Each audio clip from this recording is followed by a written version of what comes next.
Welcome to Education by Spencer, and today we'll be talking about cognitive routines, different type of learning strategies that students must first memorize a sequence of activities for cognitive routine, and we'll go into more explanation as the video goes on. But I want to implement these self-regulation checklists for solving different type of problems as a way of having students get into the routine of checking themselves.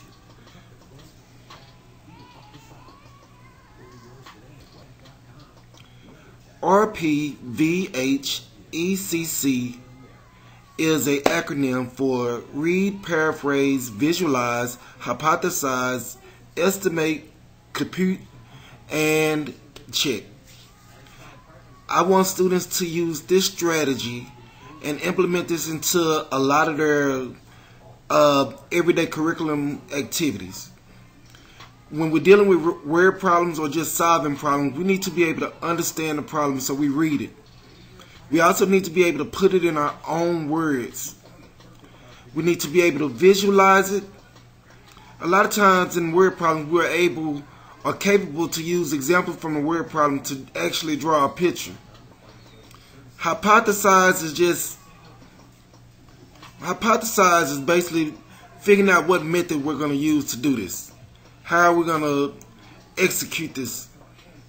When we estimate is we're taking a logical guess based off of the method that we have already chose to use. Computation, or to compute, we're using strategies that our teachers have taught us and going through step by step based off of the direct instructions that we have already been given. Checking for understanding. We must get in a habit of checking our work. And that is the major reason why we'll be using this strategy, is to be checking our work. This chart will give you the 5 basic tools you'll need.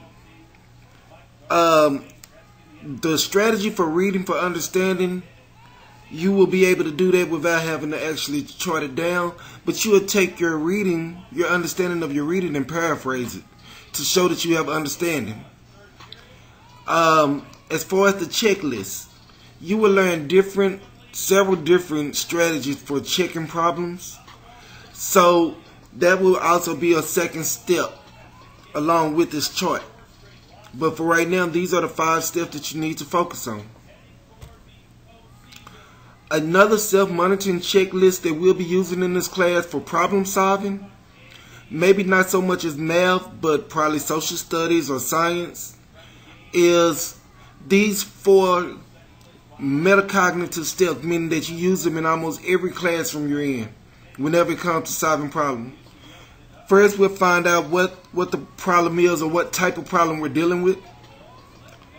Second, we will organize the information using various diagrams and things of that nature. We'll use our resources to organize our information.